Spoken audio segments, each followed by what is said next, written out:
नमस्कार, news capital express देख रहे हैं आप। मैं हूं आपके साथ गुंजन। जबलपुर के कोसा समाज ने मालवीय चौक से लेकर सिविक सेंटर तक कैंडल मार्च निकालते हुए पुणे सड़क दुर्घटना में मृत्यु हुई अश्विनी कोस्टा के लिए न्याय की मांग की है। गौरतलब हो कि बीते दिनों पुणे महाराष्ट्र में एक रईस बाप की बिगड़ी औलाद ने लापरवाही पूर्वक गाड़ी चलाते हुए कुछ लोगों को मौत के घाट उतार दिया था, जिनमें जबलपुर शहर के कोसा समाज की प्रतिभावान बच्ची अश्विनी कोस्टा भी शामिल है। इधर आकर्षित कोस्टा समाज के सदस्यों ने मांग की है कि पुणे सड़क दुर्घटना केस में जिन तरीके से लापरवाही बढ़ती जा रही है, उससे साफ नजर आ रहा है कि कहीं न कहीं पैसों की चमक के आगे न्याय फीका होता जा रहा है। उन्होंने मांग की है कि दोषी को सख्त से सख्त सजा दी जाए। विगत दिनों पुणे में, महाराष्ट्र पुणे में कोस्टा समाज की इंडियन लड़की जबलपुर निवासी अश्विनी कुमारी और अनीश अवधिया जो कि मध्य प्रदेश से हैं, दोनों एक गाड़ी में जा रहे थे। जिस तरह से रईस यादव द्वारा कुचलते हुए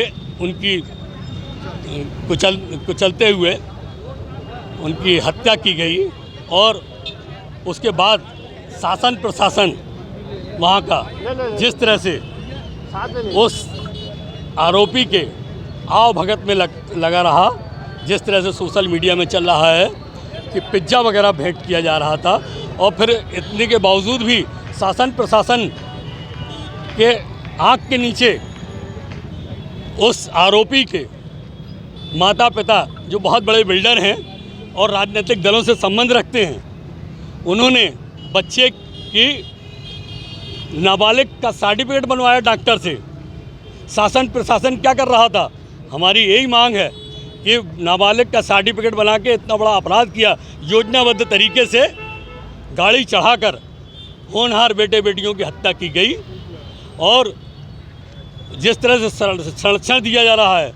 और हमारी मांग है, हमारे कोस्टा समाज की मांग है कि वो महाराष्ट्र में केस को हस्तांतरण मध्य प्रदेश में किया जाए, क्योंकि वहाँ पर सत्ता सरकार का जिस तरह से दुरुपयोग करके पूंजीपतियों द्वारा केस को बदला रूप दिया गया है, वह निंदनीय है।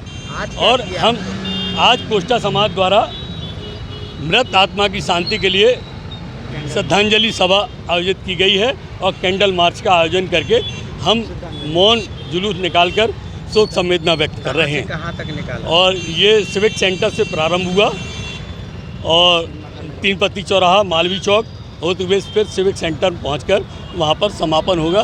शोक संवेदना व्यक्त की जाएगी। नाम आपका? और टीकाराम कोस्टा जी। आज आपने कहाँ से कहाँ तक का कैंडल मार्च निकाला, क्या मांग करते हैं? हम लोगों ने यहाँ मालवीय चौक से लेके यहाँ पर सिविक सेंटर तक के लिए शांतिपूर्ण तरीके से मेरी बेटी अश्विनी को न्याय दिलाने के लिए शांतिपूर्ण तरीके से कैंडल मार्च हमारी समाज की तरफ से निकाला गया है, कोस्टा समाज की तरफ से। और कौन कौन से इसमें दल भी शामिल होंगे जो आपका समर्थन किए? नहीं, अभी कोई राजनीतिक वो तो है नहीं, ये तो समाज का था। वैसे विभिन्न समाज के और सभी लोग जो मेरे स्नेही जन जो है ना, सभी शामिल हुए हैं। ऐसा कोई राजनीतिक मंच नहीं है। आप क्या चाहते हैं कि कठोर से कठोर कोई पर कार्रवाई, और क्या कमी रह गई है शासन प्रशासन में? जो शासन प्रशासन तो अब ऐसा है, आज की डेट तक तो सब ढीला ढाला कार्यक्रम चल रहा है। मेरी मांग है कि मतलब थोड़ा जल्द इसमें कार्रवाई की जाए और जल्द से जल्द न्यायालय में ये केस पुटअप किया जाए। साथ ही मैं इस मंच से कोस्टा समाज की तरफ से और मैं एक पिता होने के नाते मुख्य न्यायाधीश, सुप्रीम कोर्ट के मुख्य न्यायाधीश महोदय से निवेदन करना चाहता हूं कि इस केस को, चूँकि इस केस से पूरे देश की विचारधाराएं जुड़ चुकी हैं, तो इस पर विशेष रूप से निगरानी करके इस केस को निपटारा किया जाए। इस केस का सुरेश कुमार कोस्टा, अश्विनी के पिता।